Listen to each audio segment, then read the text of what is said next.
Movie 1989 కిష్కినపురి ఊరిలో start అవుతుంది. ఆ ఊరి చివరిలో ఉన్న సువర్ణమాయ రేడియో స్టేషన్ని చూపిస్తారు. ఆ రేడియో స్టేషన్లో పనిచేసే 6 వ్యక్తులు వాళ్ళు చేసిన తప్పు గురించి మాట్లాడుకుంటారు. మనం అనుకోకుండా తప్పు చేశాం, ఇప్పుడు మనం చేసిన తప్పు గురించి బయట తెలిస్తే చాలా ప్రాబ్లం అవుతుంది కదా, ఇప్పుడు ఇక్కడికి ఎవరైనా వస్తే ఎలా అని కొంచెం భయపడతారు. అప్పుడే ఒక పురుగు రేడియో స్టేషన్లోకి వస్తుంది. ఆ పురుగు లోపలికి రాగానే అక్కడున్న వాళ్ళందరికీ ఎవరో అమ్మాయి ఏడుస్తున్న సౌండ్ వినపడుతుంది. వాళ్ళు చాలా భయపడుతూనే సౌండ్ వస్తున్న వైపు వెళ్తారు. అప్పుడు ఒక మిస్టీరియస్ పవర్ వచ్చి వాళ్ళ ఫ్రెండ్ని చంపేస్తుంది.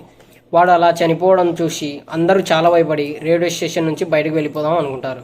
అప్పుడే రేడియోలో ఒక అమ్మాయి మాట్లాడుతూ, మీరు ఎక్కడికి వెళ్ళలేరు, నేను మీ అందరినీ చంపేస్తా కదా అని చెప్పేసి అలా పైకి పంపించేస్తుంది. అలా పాపం రేడియో స్టేషన్లోనే చనిపోతారు.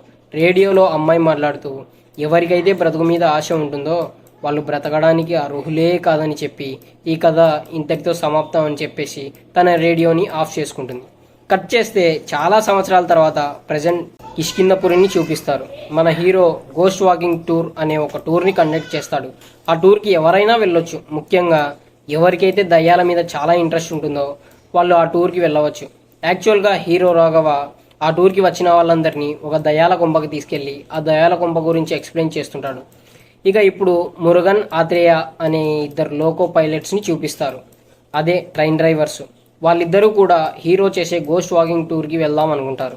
ఫస్ట్ మురుగన్ వెళ్ళడానికి అసలు ఒప్పుకోడు. కానీ ఆత్రేయ ఆతరం తట్టుకోలేక ఎలాగైనా సరే ఆ టూర్కి వెళ్ళాలని మురుగన్ని ఒప్పిస్తాడు. నెక్స్ట్ సీన్లో కిష్కింధపుర్లో శ్రీరాముల వారి ఉత్సవాలు జరుగుతుంటాయి. అక్కడే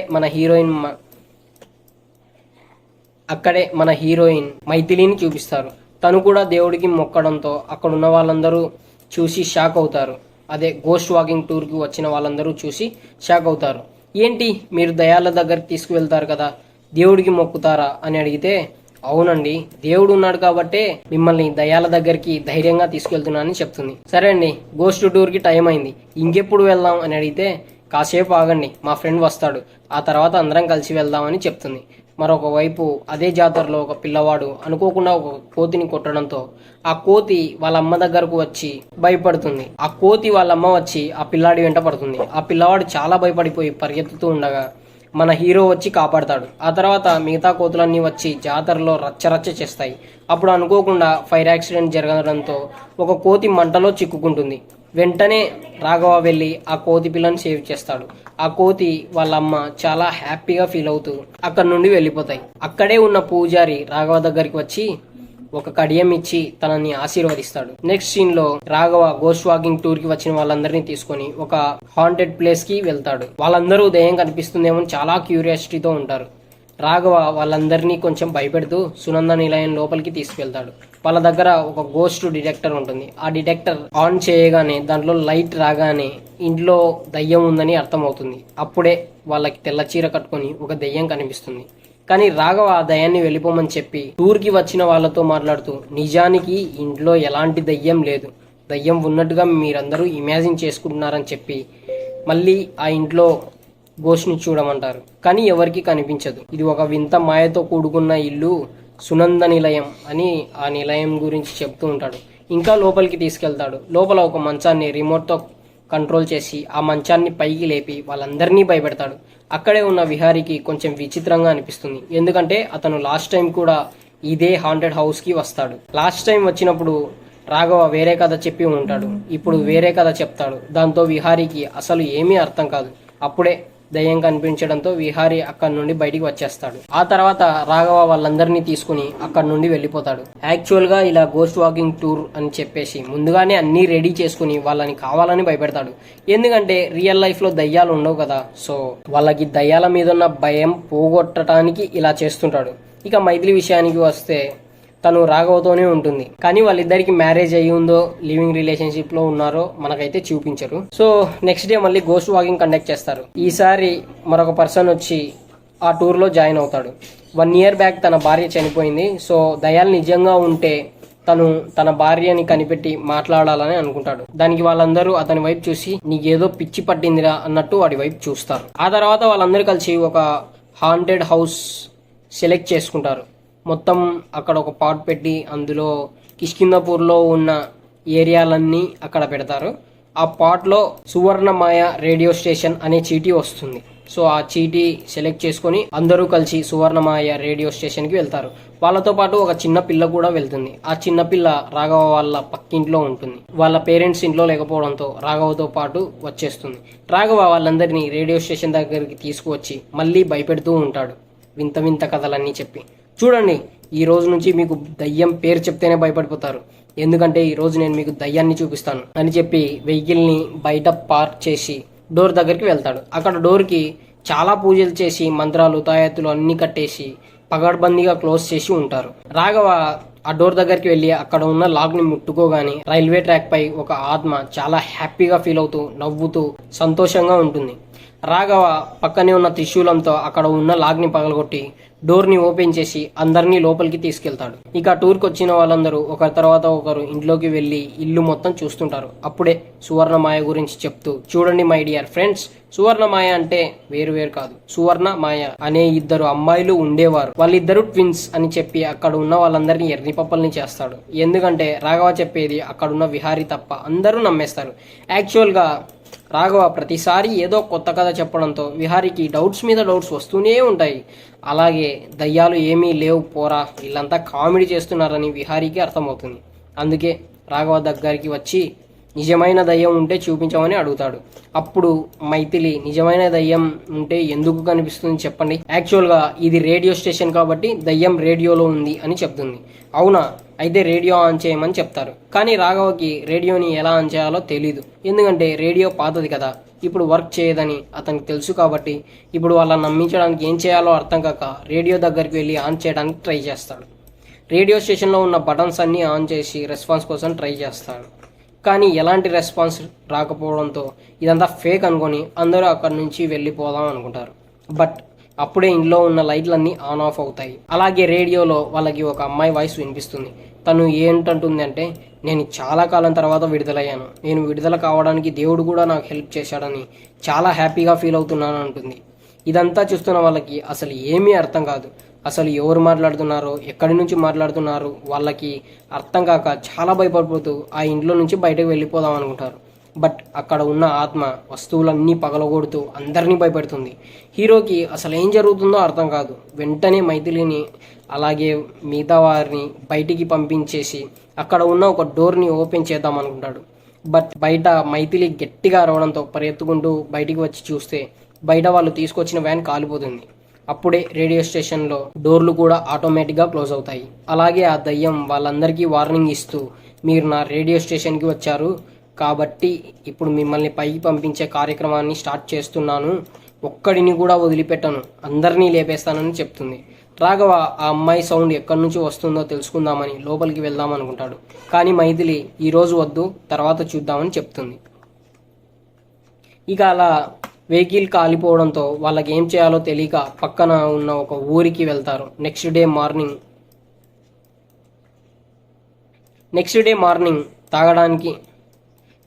మార్నింగ్ టీ తాగడానికి వెళ్ళి నిన్న జరిగిన దాని గురించి మాట్లాడుకుంటూ ఉంటారు. మైథిలి అయితే చాలా భయపడిపోతుంది. అసలు నిన్న జరిగింది మనం క్రియేట్ చేసింది కాదు కదా, అక్కడ నిజంగానే దయ్యం ఉందేమోనని రాఘవతో అంటే రాఘవ అంత సీరియస్గా తీసుకోడు.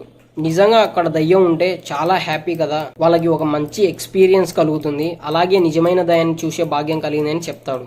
వాళ్ళు అలా సువర్ణమాయ రేడియో స్టేషన్ గురించి మాట్లాడుకుంటుంటే అక్కడే ఉన్న పిల్లవాడు దాన్ని వినేసి చాలా భయపడిపోతూ రాఘవ దగ్గరికి వచ్చి చూడండి అన్నయ్య, మీరు సువర్ణమాయకు ఎందుకు వెళ్లారు?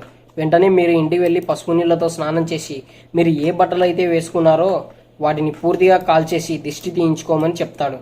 రే బుడ్డోడా, అవన్నీ మాకెందుకు చెప్తున్నావురా అంటే, అన్నయ్య అక్కడ దయ్యం ఉంటుంది, మా అమ్మ చెప్పింది, అందుకే మీకు బతకాలని ఆశగా ఉంటే నేను చెప్పింది చేయమని చెప్పేసి వెళ్ళిపోతాడు. అయినా కూడా రాఘవ సీరియస్గా తీసుకోడు. ఏదో పిల్లోడు కదా, వాళ్ళమ్మ వాళ్ళ కథలు చెప్పి ఉంటుందిలే, అదే కదరా మనతో చెప్తున్నాడు, ఒకవేళ నిజంగా అక్కడ దయ్యం ఉంటే దాని పని అది చేసుకుంటుంది, మన పని మనం చేసుకుందామని చెప్తాడు. సీన్ కట్ చేస్తే నెక్స్ట్ ఆత్రేయ మురుగన్ దగ్గర అయితే స్టార్ట్ అవుతుంది. వాళ్ళిద్దరూ లోకో పైలట్స్ కాబట్టి ట్రైన్ ని మూవ్ చేసుకుంటూ వెళ్తుంటారు. వాళ్ళిద్దరికి దారుణమైన అడవిలో చిమ్మ చీకటి మధ్యన ఒక రెడ్ సిగ్నల్ అయితే కనిపిస్తుంది. ఈ టైంలో రెడ్ సిగ్నల్ ఏంట్రా, ఈ టైంలో పడిందంటే చాలాసేపు ఆగుద్దేమో అని చెప్పి ఆత్రేయ కాసేపు పడుకుంటా అని మురుగన్కి చెప్తాడు. మురుగన్ జాగ్రత్తగా సిగ్నల్ చూసుకుంటూ ఉంటే రేడియో ఆన్ అవుతుంది. వెంటనే ఒక ముసలావిడ చేయి పెట్టి నాకు ధర్మం చెయ్యి అని అడిగితే మురుగన్ చాలా భయపడిపోయి భయపెట్టేశావు కదమ్మా అని తనకు ఫుడ్ ఇస్తుంటే ఆత్రేయ లేచి రే రే రే ఏం చేస్తున్నావురా అని డోర్ క్లోజ్ చేస్తాడు. అప్పుడు ఆ ముసలావిడ చాలా ఆకలిగా ఉందని మురుగన్ చెప్తాడు. ఏ మనిషి చేయైనా ఇంజన్ అంత ఎత్తు వస్తుందా అని చెప్తే అప్పుడు ఆలోచిస్తారు. వెంటనే ట్రైన్ స్టార్ట్ చేయరా అని ఇంజన్ ని స్టార్ట్ చేస్తారు. కానీ వాళ్ళిద్దరిని రేడియోలో మాట్లాడి చాలా భయపెట్టి చంపేస్తుంది. నెక్స్ట్ డే రాఘవ వాళ్ళ పక్కింట్లో ఉండే ఒక పాప దగ్గర పర్స్ కనిపిస్తుంది. ఆ పర్స్ ఎక్కడి దొరికింది అని రాఘవ అడిగితే నిన్న రేడియో స్టేషన్కి వెళ్ళాం కదా అక్కడే దొరికిందని చెప్తుంది. అప్పుడే రాఘవకి విహారీ కాల్ చేసి నిన్న మనతో పాటు వచ్చిన మురుగన్ ఆత్రేయ వాళ్ళిద్దరు చనిపోయారు, వాళ్ళది న్యాచురల్ డెత్ లాగా అనిపించట్లేదు, ఖచ్చితంగా వాళ్ళని దయ్యం చంపేసి ఉంటుందని చెప్పాడు. అది వినగానే రాఘవ చాలా షాక్ అవుతాడు. వెంటనే వాళ్ళిద్దరూ చనిపోయిన ప్లేస్కి వెళ్ళి మొత్తం చెక్ చేస్తాడు. అక్కడ స్వస్తిక్ సింబల్ కనిపిస్తుంది. అంతే, ఆ దయ్యం వాళ్ళిద్దరిని చంపేసి స్వస్తిక్ సింబల్ ఆకారంలో వాళ్ళ బాడీని పెట్టేస్తుంది. ఆ తర్వాత రాఘవ రేడియో స్టేషన్కి వెళ్ళి ఏమైనా క్లూస్ దొరుకుతాయేమోని లోపల మొత్తం సెర్చ్ చేస్తాడు. లోపల రాఘవకి ఒక న్యూస్ పేపర్, ఒక సిలిండర్, అలాగే ఒక లైట్ కనిపిస్తుంది. ఆ లైట్ తీసుకొని ఇల్లు మొత్తం చూస్తాడు. అక్కడే గోడల మీద స్వస్తిక్ సింబల్ కనిపిస్తుంది. ఆ తర్వాత 1989 జరిగిన సంఘటన గురించి తెలుసుకోవడానికి ఓల్డ్ న్యూస్ పేపర్స్ ఉండే ప్లేస్కి వెళ్ళి వెతుకుతాడు. అక్కడే ఒక న్యూస్ పేపర్ కనిపిస్తుంది. ఆ పేపర్ మీద సువర్ణమాయ రేడియో స్టేషన్ కదా ఇంతటితో సమాప్తం అని ఉంటుంది. ఆ తర్వాత మళ్ళీ ఇంటికి వచ్చి జరిగిందంతా మైథిలి వాళ్ళతో చెప్తాడు. చూడండి, మనతో వచ్చిన వాళ్ళు చనిపోయారు, అలాగే వాళ్ళని చంపిన వాడు స్వస్తిక్ సింబల్ లాగా క్రాస్ స్వస్తిక్ సింబల్ వేసి వాళ్ళని చంపేశాడు. ఈ క్రాస్ స్వస్తిక్ సింబల్ని ద్వేషంకి గుర్తుగా వాడతారు. అసలు చంపిన వాడికి ఎవరి మీద కోపం, వాడి నోటి వెంట మాటల వచ్చిన వారిని ఎందుకు చంపుతున్నాడని ఆలోచిస్తున్నాడు. అప్పుడే రేడియోలో ఉన్న దయ్యం మాట్లాడుతూ 11 మందిలో 2 చంపాను, మిగతా 9 మందిని కూడా త్వరలోనే చంపబోతున్నాను, ప్రస్తుతానికి మీ గ్యాంగ్లో ఉన్న వీరభద్రాన్ని చంపడానికి వెళ్తున్నాను అని చెప్పేస్తుంది. అది వినగానే రాఘవ ఎలాగైనా వీరభద్రని సేవ్ చేయడానికి వెళ్తాడు. వెంటనే వీరభద్ర నంబర్కి కాల్ చేసి సేఫ్గా ఉన్నామని చెప్పాలనుకుంటాడు. కానీ అతను ఫోన్ రీచ్లో ఉండదు. మరోవైపు వీరభద్రాన్ని చూపిస్తారు. అతను ఒక బిల్డింగ్లో పనిచేసుకుంటూ ఉండగా పైనుండి ఏదో శబ్దం రావడంతో పైకి వెళ్ళి చూస్తాడు. పైన ఒక లేడీ శారీ కనిపిస్తుంది. ఆ శారీ దగ్గరికి వెళ్ళి చూస్తే అతని వైఫ్ కనిపిస్తుంది. తను దయ్యంగా మారి వీరభద్రని చంపేస్తుంది. పాపం వీరభద్రని సేవ్ చేయడానికి రాఘవ చాలా ఫాస్ట్గా వస్తాడు. కానీ ఈలోపే దయ్యం అతన్ని చంపేస్తుంది. యాక్చువల్గా వీరభద్ర వైఫ్ కాదు, ఆ రేడియోలో తిరుగుతున్న దయ్యమే వీరభద్ర చంపేస్తుంది. మళ్ళీ వాడి బాడీ కింద కూడా క్రాస్ స్వస్తిక్ సింబల్ కనిపిస్తుంది. అతను చనిపోవడం చూసిన రాఘవ చాలా బాధపడతాడు, ఏడుస్తాడు. ఎందుకంటే గోస్ట్ వాకింగ్ టూర్ చేయడం వల్ల కదా అతను చనిపోయింది. అది తలుచుకొని చాలా ఏడుస్తాడు. ఎలాగైనా ఈ చావుల్ని ఆపాలనుకుంటాడు. అప్పుడే రాఘవకి ఆ పిల్లోడు చెప్పిన మాటలు గుర్తొస్తాయి. వెంటనే ఆ పిల్లవాడు ఉన్న ఊరికి వెళ్ళి సువర్ణమాయ రేడియో స్టేషన్ గురించి తెలుసుకుందామని ఆ పిల్లవాడి వాళ్ళ అమ్మ దగ్గరికి వెళ్ళి రేడియో స్టేషన్ గురించి అడుగుతాడు. స్ట్రైట్ గా ఒకటే క్వశ్చన్ అడుగుతుంది. రేడియో స్టేషన్ లోకి ఎంతమంది వెళ్లారు, అలాగే ఎంతమంది పైకి పోయారు అని అడిగితే తను అలా అడగడం రాఘవకి ఒక్కసారిగా షాక్ అవుతుంది. అదేంటమ్మా, మా గ్యాంగ్లో ఉన్న వాళ్ళు చనిపోయారని నీకెలా తెలుసు, అలాగే చావులకి రేడియోకి సంబంధం ఏంటి అని అడిగితే తను చెప్తుంది. 35 సంవత్సరాల క్రితం చదువుకున్న కొంతమంది వ్యక్తులు కిష్కిందపూర్లో రేడియో స్టేషన్ పెట్టి వేదవతి అనే అమ్మాయి వాయిస్ని సెలెక్ట్ చేసి రేడియోలో అందరికీ వినిపించారు. అలాగే ఆ అమ్మాయి న్యూస్ చెప్తుంటే చాలా బాగుండేది. అలా కొన్ని రోజులు గడిచిన తర్వాత సువర్ణమాయని స్టార్ట్ చేసిన 6 వ్యక్తుల్ని ఎవరో దారుణంగా చంపేశారు. వాళ్ళ చావు అరుపులు అందరికీ రేడియోలో వినిపించాయి. అలాగే వాళ్ళు చనిపోయిన తర్వాత ఆ రేడియో స్టేషన్లో విచిత్రమైన అరుపులు వినిపించేవి. అందుకే కొంతమంది స్వామీజీలు వచ్చి రేడియో స్టేషన్ని పూర్తిగా క్లోజ్ చేశారు. ఆ తర్వాత రేడియోలో మాకు ఎలాంటి అరుపులు వినిపించలేదు. అంతా ప్రశాంతంగా నిశ్శబ్దంగా ఉండేది. కానీ ఇన్ని సంవత్సరాల తర్వాత మళ్ళీ చావు వార్త విన్నానని చెప్తుంది. ఆ తర్వాత రాఘవ వేదవతి ఎలా చనిపోయిందో తెలుసుకుంటాడు. వేదవతి పేరుతో ఉన్న ఆర్టికల్ని తీసుకుని 1989లో సూసైడ్ చేసుకుని చనిపోయిందని తెలుసుకుంటాడు. సేమ్ 1989 ఇయర్లోనే ఆ రేడియో స్టేషన్ని పెట్టిన వాళ్ళు కూడా చనిపోయారు. కాబట్టి ఆ స్టేషన్లో ఏం జరిగిందో రాఘవకి అర్థం కాదు. ఇక ఇప్పుడు తన గ్యాంగ్లో ఉన్న అందరినీ ఎలాగైనా కాపాడదాం అనుకుంటాడు. అందుకే ఆ రోజు తీసుకున్న వీడియోని మళ్ళీ చూస్తూ ఏమైనా క్లూస్ దొరుకుతాయేమో అని వెతుకుతాడు. స్టేషన్లోకి ఫస్ట్ వెళ్ళింది వాళ్ళిద్దరే. అందుకే ముందు ఆ లోకో పైలట్స్ని చంపేసింది. ఆ తర్వాత వీరభద్ర వెళ్ళాడు కాబట్టి అతన్ని కూడా లేపేసింది. వాళ్ళది తర్వాత ఇంకొకరు వెళ్ళారు. అది ఎవరని చూస్తే విహారీ అని తెలుస్తుంది. ఎలాగైనా విహారీని అలాగే మిగతా వాళ్ళని కాపాడదాం అనుకుంటాడు. వెంటనే బయటికి వచ్చి మైథిలిని ఆ టూర్కి ఎవరెవరిని పంపించాడో వాళ్ళందరినీ పికప్ చేసుకోమని చెప్తాడు.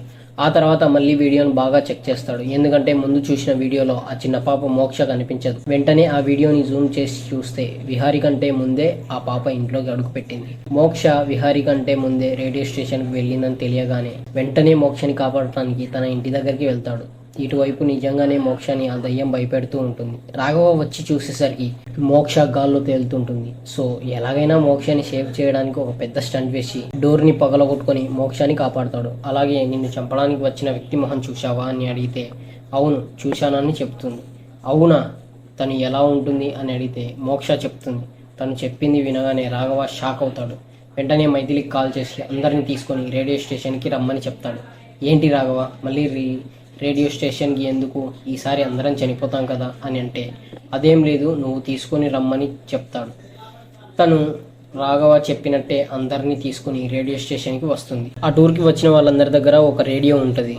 అవి ఖాళీగా ఉన్నాయని సువర్ణమాయకు వచ్చినప్పుడు వాళ్ళు తీసుకెళ్లి ఉంటారు. సో ఆ రేడియోలన్నీ ఒక చోట పెట్టి తగలబెట్టేస్తారు. తగలబెట్టేసి రేపు పిచ్చి నా కొడుక, ఒక చిన్న పిల్లని కూడా చూడకుండా చంపాలని ఇప్పటికి నీ నిజం తెలిసిపోయిందిరా, నువ్వు అమ్మాయి ముసుగులో దాక్కున్న మగాడివి అని అందరికీ వాడి ఫోటో చూపిస్తాడు. వాడి ఫోటో చూపిస్తూ ఉంటే ఆ ఫోటోని వాడే కాల్ చేసుకుంటాడు. ఆ రేడియోలో మాట్లాడేది అమ్మాయి కాదు అబ్బాయి. వాడే రోజు అమ్మాయిలాగా మాట్లాడుతూ అందరినీ టార్చర్ చేస్తాడు. నిజం తెలుసుకున్న రాఘవ వాడి మీద చాలా కోపం వచ్చి ఆత్మను తిడుతూ రే పిచ్చినా కొడక, నువ్వు అమ్మాయి కాదు ఒక మగాడివని నాకు తెలిసిపోయింది. చిన్నపిల్లను కూడా వదలకుండా చంపేద్దాం అనుకున్నావు చూడు, ఏం దయ్యానివిరా నువ్వు అని చాలా తిట్టి అక్కడ ఉన్న వాళ్ళందరికీ వాడి ఫోటోని చూపిస్తాడు. యాక్చువల్గా మోక్ష ఆ రేడియో స్టేషన్ నుంచి ఒక పర్స్ తీసుకొని వస్తుంది కదా, అదే పర్సులో అబ్బాయి ఫోటో కనిపిస్తుంది. వాడి మొహం చాలా వింతగా ఉండడంతో అందరూ షాక్ అవుతారు. అలాగే వాడి ఫోటోని వాడే కాల్చుకుంటాడు. రాఘవకి వాడి మీద చాలా కోపం ఇంకా ఎక్కువ పెరిగిపోయి ఫోటోని అప్పుడు రాఘవ ముందు నన్ను చంపు, ఆ తర్వాత నా టీంని చంపు, లేదంటే అసలు నువ్వు మగాడివే కాదని దయ్యాన్ని రెచ్చగొడతాడు. రాఘవ అలా అనగానే పాపం దయ్యం బ్రోకి నిజంగానే కోపం వచ్చేసి వాడి మొహాన్ని అందరికీ చూపిస్తూ పిచ్చోడులాగా నవ్వుతూ రాఘవని చంపిన తర్వాతే అందరినీ చంపేస్తానని చెప్తాడు.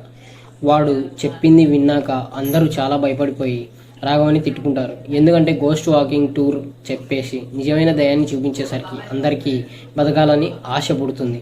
రాఘవ గోస్ట్ వాకింగ్ టూర్ ఎందుకు చేయాల్సి వచ్చిందో వాళ్ళందరికీ చెప్తాడు. అదేనండి మనోడు జస్ట్ వాళ్ళని కొంచెం భయపెట్టించి వాళ్ళకి ధైర్యాన్ని ఇవ్వాలని అలా చేస్తాడు కదా. సో ఇప్పుడు కూడా వాళ్ళ ప్రాణాలని సేవ్ చేయడానికి రాఘవ ప్రాణం అడ్డు పెట్టి నిలబడతాడు. ఇక్కడితో interval. Guys this is the part 1. So movie story ఇక్కడి వరకు ఎలా అనిపించిందో కామెంట్ చేయండి.